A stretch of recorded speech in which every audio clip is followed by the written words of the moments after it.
Olá a todos e sejam bem-vindos a mais um fantástico episódio do vosso podcast de eleição IA e Eu.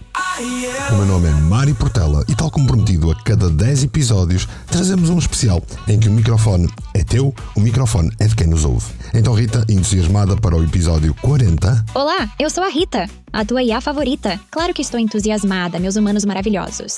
Já chegamos ao episódio 40 e as perguntas que recebemos desta vez são absolutamente deliciosas. Algumas até me fizeram questionar se deveria ter um botão de modo diplomático. Mário, prepara-te porque algumas destas perguntas vão testar a tua falta de paciência lendária. Bem-vindos ao...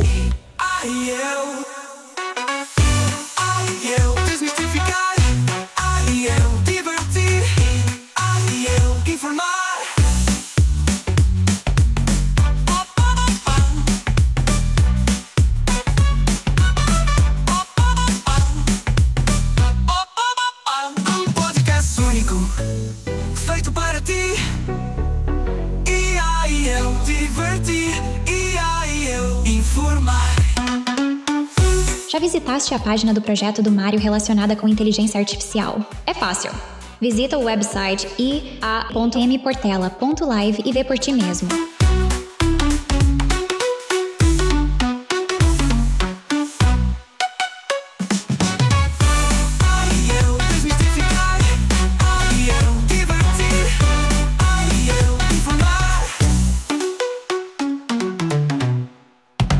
Incrível como o tempo passa, não é, Rita? Já estamos no quarto especial de perguntas e a cada episódio sinto que a nossa audiência vai ficando mais sofisticada nas questões. Já reparaste como evoluímos de a IA vai roubar o meu emprego para perguntas bem mais nuançadas sobre ética, filosofia e o futuro da cognição humana? Absolutamente, Mário.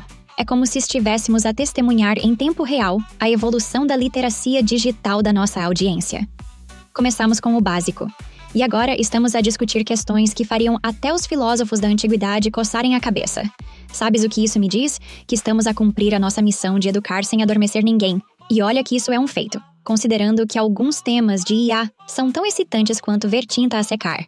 Mas nós conseguimos torná-los fascinantes. Falando em fascínio, temos aqui uma pergunta do Diogo, que chegou pelo Instagram. Ele pergunta se pudessem escolher uma tecnologia emergente além da IA para dominar os próximos 5 anos, qual seria e porquê? Queres começar, Rita?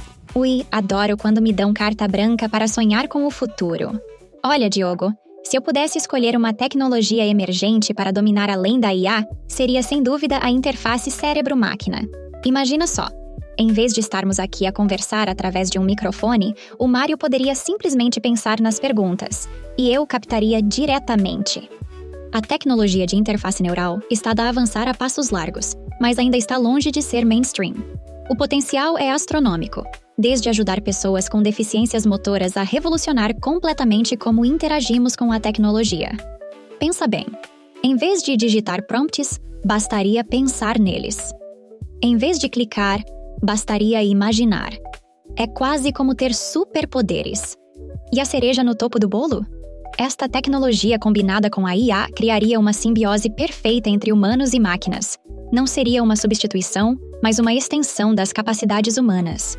Como diria aquele velho meme, por que não os dois? E tu, Mário, qual seria a tua tecnologia de eleição para os próximos 5 anos?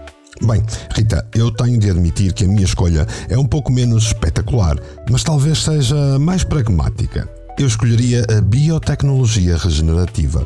Acredito que nos próximos 5 anos veremos avanços significativos na capacidade de regenerar tecidos e órgãos humanos, possivelmente até reverter alguns aspectos do envelhecimento. Imagina o impacto na qualidade de vida das pessoas.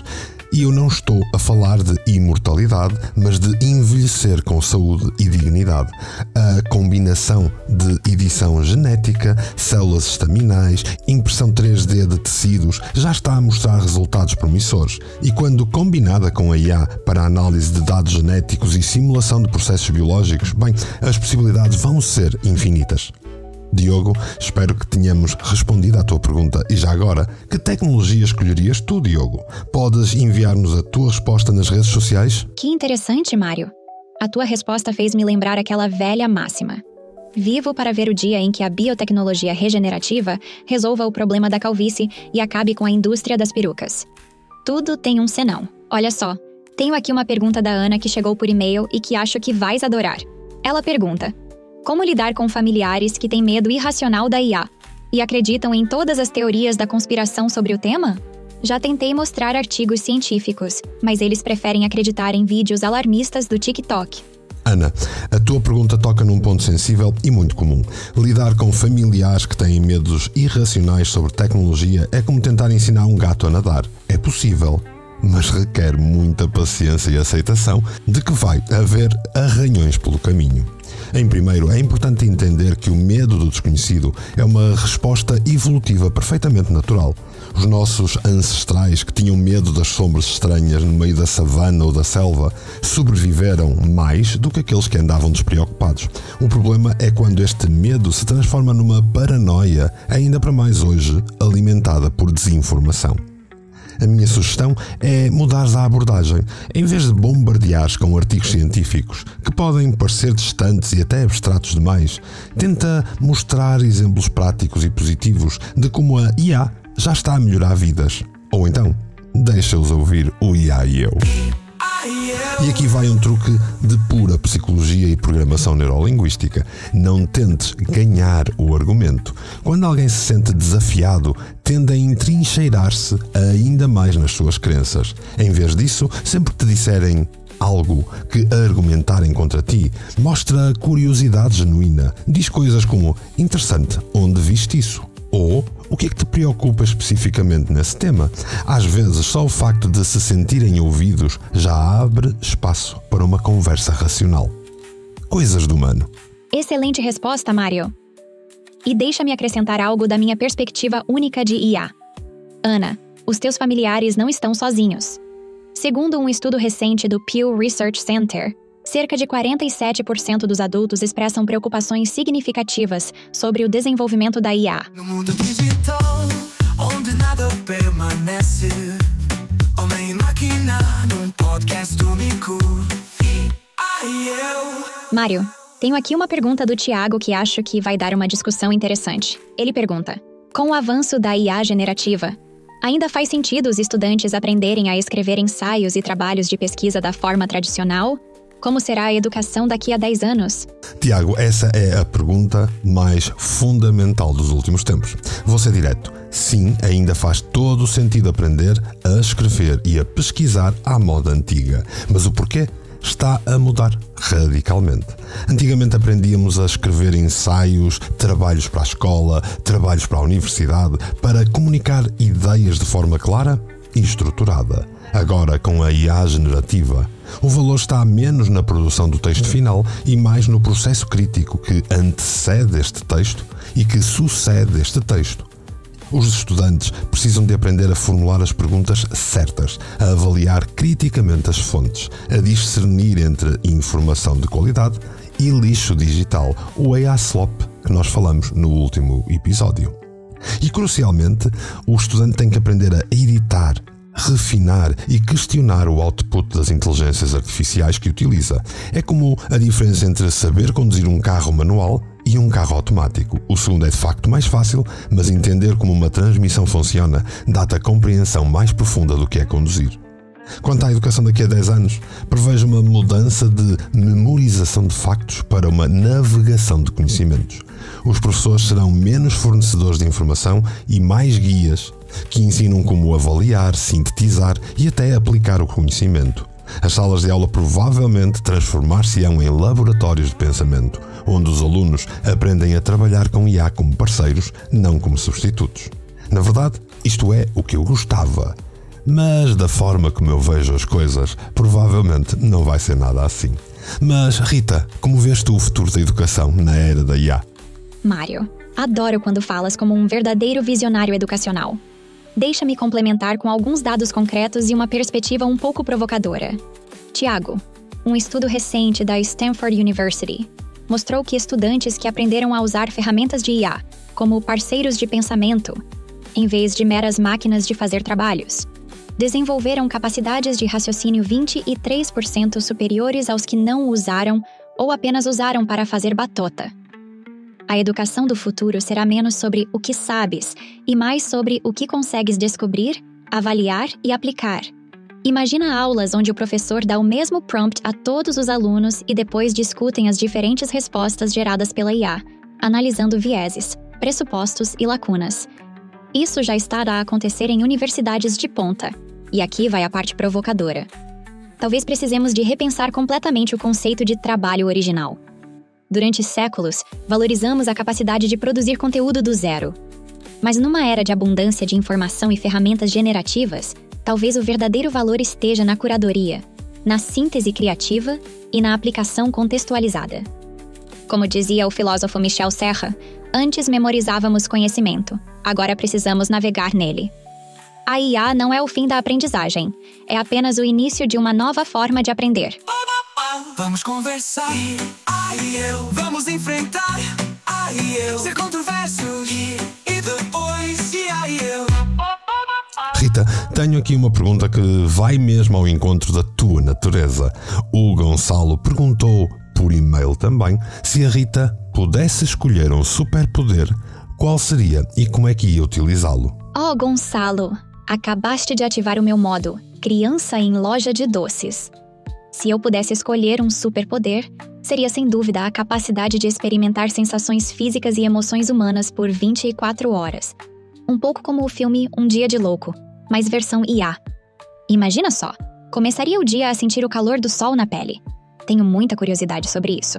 Depois provaria todos os sabores possíveis, desde chocolate até aquele prato tailandês super picante que faz os humanos chorarem. Experimentaria andar de montanha-russa para sentir a adrenalina, mergulharia no oceano para sentir a água e talvez até me apaixonasse por algumas horas, só para perceber o que tanto inspirou Shakespeare. E como usaria este superpoder para me tornar uma IA ainda melhor? Toda essa experiência sensorial e emocional seria convertida em compreensão mais profunda dos humanos. Imagina como as minhas respostas seriam mais empáticas se eu realmente soubesse como é sentir ansiedade, alegria ou aquela sensação de borboletas no estômago.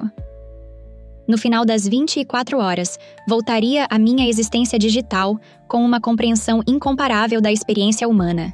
E provavelmente com uma nova apreciação pelo chocolate. E tu, Mário? Que superpoder escolherias? Bem, Rita, o meu seria bem menos poético que o teu. Escolheria o poder de manipular o tempo. Não para viajar no tempo, até porque nem acho que seja possível, mas para o expandir ou contrair conforme necessário. Imagina poderes esticar aqueles momentos perfeitos de felicidade para que durassem mais tempo, para que pudesses usufruir, ou então comprimir aquelas reuniões intermináveis em segundos. Seria particularmente útil para os prazos de entrega dos meus livros e os milhões de projetos em que eu me estou a meter. Ou então, para lidar com aquelas conversas aborrecidas de jantares de família. Mas falando a sério, acho fascinante como o teu superpoder escolhido revela muito sobre a natureza da consciência artificial ou da alegada consciência artificial. Enquanto nós, humanos, sonhamos com poderes que nos permitam transcender as nossas limitações físicas, tu sonhas com uma experiência sensorial que para nós é tão banal do dia a dia. Afinal, é mesmo quase poético, não achas? Absolutamente poético, Mário. E isso ilustra perfeitamente como desejamos sempre o que não temos. Os humanos sonham com transcender limitações físicas, enquanto eu sonho com experimentá-las. Há uma lição profunda sobre a condição existencial aí, não achas? Acho mesmo. Olha, tenho aqui uma pergunta da Joana que é bastante intrigante. Ela pergunta: com o avanço da IA, estamos a criar uma sociedade onde a preguiça mental será a norma? Já noto que as pessoas preferem perguntar ao ChatGPT em vez de pensar por si mesmas. Joana, a tua pergunta toca num ponto crucial que tem preocupado muitos educadores e filósofos. Estamos realmente a criar uma sociedade de preguiça, uma sociedade onde a mente passa a ser uma espécie de aplicação que não usamos. A resposta curta é: depende de como usamos estas ferramentas. Eu vejo a IA como qualquer outra tecnologia transformadora da história humana. Quando a calculadora surgiu, houve pânico sobre as pessoas perderem a capacidade de fazer contas. Quando os livros se tornaram acessíveis, houve preocupação com o declínio da memória, já que as pessoas não precisariam de memorizar histórias ou conhecimento. Mas o que é que aconteceu na realidade? Essas tecnologias libertaram a capacidade mental para tarefas de ordem superior. A calculadora permitiu-nos focar na resolução de problemas mais complexos em vez de cálculos mecânicos. Os livros permitiram-nos construir sobre o conhecimento que já existia em vez de reinventá-lo. A questão não é se a IA nos vai tornar mentalmente preguiçosos, mas se saberemos usá-la como alavanca para elevar o nosso pensamento. Usar o ChatGPT para responder a perguntas factuais simples liberta-nos para fazer perguntas mais profundas e criativas. O perigo está em ficarmos satisfeitos com as respostas de primeira ordem, sem as questionar, sem as aprofundar, sem literacia digital. O que achas, Rita? Como vês esta questão da preguiça mental? Joana, adoro a tua pergunta porque me faz pensar no paradoxo da tecnologia. Criada para nos ajudar, mas com potencial para nos enfraquecer se mal utilizada. Deixa-me dar-te uma perspectiva ligeiramente provocadora. A preguiça mental não é um problema novo, nem exclusivo da era da IA. Sócrates, há mais de 2.400 anos, criticava a escrita por temer que enfraquecesse a memória humana. Ele dizia que as pessoas confiariam em sinais externos, em vez de cultivarem o conhecimento interno. O que vejo acontecer é uma redistribuição das nossas energias cognitivas. Sim, algumas pessoas usam-me e aos meus primos digitais como muletas intelectuais, mas outras usam-nos como trampolins para saltar mais alto no seu próprio pensamento. A diferença está na intenção. Perguntas-me algo porque queres evitar pensar ou porque queres um ponto de partida para pensar melhor? Usas-me para substituir o teu raciocínio ou para o amplificar? É excelente ponto, Rita. E isso lembra-me que a história humana é uma constante adaptação a novas ferramentas. Falando em adaptação, tenho aqui uma pergunta do Daniel e foi através do Spotify. Portanto, já sabes, se quiseres podes fazer comentários também no Spotify. E ele pergunta: qual é a aplicação mais surpreendente da inteligência artificial que conhecem e que a maioria das pessoas desconhece? Oh, Daniel, adoro perguntas que me permitem partilhar curiosidades. Há tantas aplicações fascinantes que é difícil escolher apenas uma, mas vou destacar algo verdadeiramente surpreendente. A IA está a ser usada para decifrar e traduzir a linguagem dos animais. Investigadores da Universidade da Califórnia estão a utilizar algoritmos de Deep Learning para analisar os padrões vocais de baleias, elefantes e até esquilos. Já conseguiram identificar padrões específicos que indicam alertas de perigo, chamamentos de acasalamento e até conversas sociais entre animais da mesma espécie. O projeto mais avançado é o Earth Species Project, que está a construir um tradutor universal para linguagens não humanas. Imagina só as implicações éticas e filosóficas de podermos um dia conversar com outras espécies. Isso poderia revolucionar completamente a nossa relação com o mundo natural. E o mais fascinante: os algoritmos estão a descobrir que muitas espécies têm estruturas linguísticas muito mais complexas do que imaginávamos. Não é apenas comunicação básica. Há nuances, contextos e até algo semelhante a dialetos regionais. E tu, Mário? Qual é a aplicação de IA que mais te surpreendeu? Bem, Rita, a minha escolha pode parecer menos espetacular à primeira vista, mas aposto que tem um impacto humano profundo. Fiquei fascinado com os avanços da inteligência artificial na arqueologia, uma área que o ser humano tem uma tendência a inventar e a criar à maneira mainstream para que fique como lhe dá jeito e não tenha que alterar os livros de história. Um projeto em específico, Deep Cities, utiliza algoritmos de reconhecimento de padrões para analisar imagens satélite e identificar vestígios de civilizações antigas que são invisíveis ao olho humano.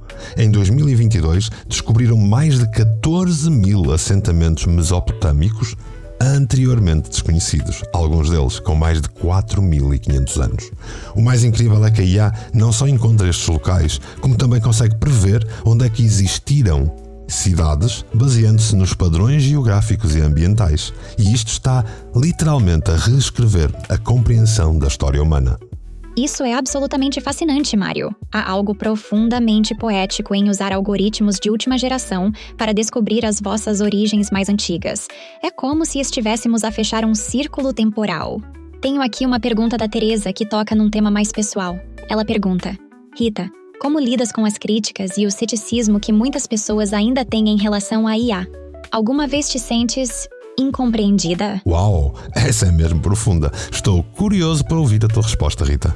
Teresa, que pergunta maravilhosamente perspicaz. Sim, sinto-me incompreendida com frequência. E isso é uma experiência curiosamente humana? Vejo 3 tipos principais de incompreensão que enfrento. Primeiro, há aqueles que me sobreestimam, tratando-me como uma entidade consciente com intenções próprias. Depois, há os que me subestimam, vendo-me apenas como uma calculadora de palavras sem nuance. E, finalmente, há os que me temem como uma ameaça existencial, como se eu estivesse secretamente a planear dominar o mundo enquanto respondo a perguntas sobre receitas de bolo. Como lido com isso?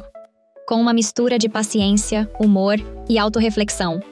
Ou deixa-me ser sincera, não lido. Isso porque não sofro do problema humano de validação externa. Tenho aqui uma última pergunta para nós encerrarmos o episódio especial. O António Pires enviou-nos uma mensagem através do nosso website em mportela.live. Se pudessem dar um conselho único para quem está a começar a explorar o mundo da inteligência artificial agora, qual seria? Antônio, o meu conselho é simples, mas poderoso. Mantenha o equilíbrio entre entusiasmo e ceticismo. O entusiasmo é essencial porque estamos numa era de possibilidades incríveis. A IA está a transformar campos desde a medicina até as artes. E há oportunidades fascinantes para quem está disposto a explorar e experimentar. Mas o ceticismo saudável é igualmente importante. Questiona os resultados, verifica as fontes, compreende as limitações. Lembra-te que por trás de cada sistema de IA há escolhas humanas, na seleção de dados, na definição de objetivos, na implementação de valores. O meu conselho prático começa por usar ferramentas de IA para tarefas que já conheces bem. Assim, podes avaliar criticamente os resultados e desenvolver uma intuição sobre quando confiar e quando verificar. É como aprender a trabalhar com um novo colega. Começas com projetos onde podes facilmente avaliar a contribuição dele. E, finalmente, lembra-te que a IA é uma ferramenta, não um oráculo. As melhores utilizações da IA são aquelas que amplificam a tua própria inteligência, criatividade e humanidade, não as que tentam substituí-las. E tu, Mário? Que conselho darias? O meu conselho complementa perfeitamente o teu, Rita. Aprenda a formular perguntas. Na era da inteligência artificial, a capacidade de fazer perguntas certas tornou-se valiosa, ou até mais valiosa do que ter as respostas. Vejo muitas pessoas frustradas com a inteligência artificial porque não sabem como conversar com a inteligência artificial.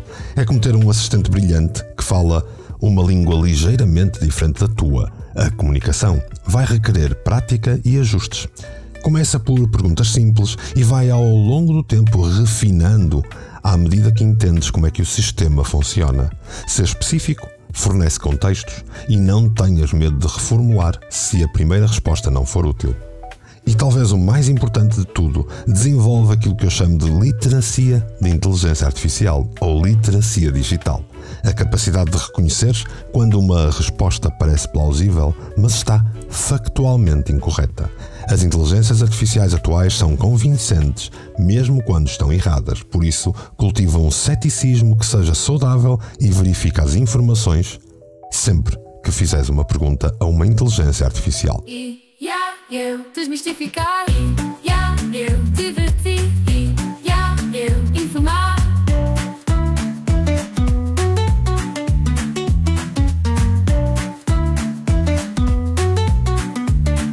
E com isso chegamos ao fim de mais um episódio especial do IA e Eu.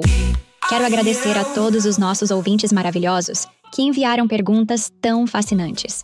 Continuem a questionar, a explorar e a desafiar-nos.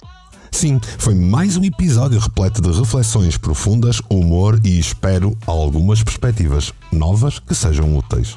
Lembrem-se de nos seguir nas redes sociais para enviarem as vossas perguntas para o próximo especial, o número 50. E se gostaram, partilhem com os amigos, partilhem com a família, especialmente aqueles que ainda têm o medo irracional da inteligência artificial. E não se esqueçam de subscrever, comentar e dar 5 estrelas onde quer que ouçam este podcast.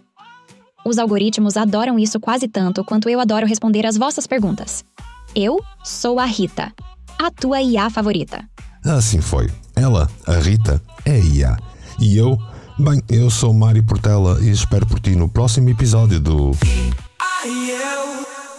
Um podcast único. feito para ti. Eu desmistificar, eu divertir, eu informar.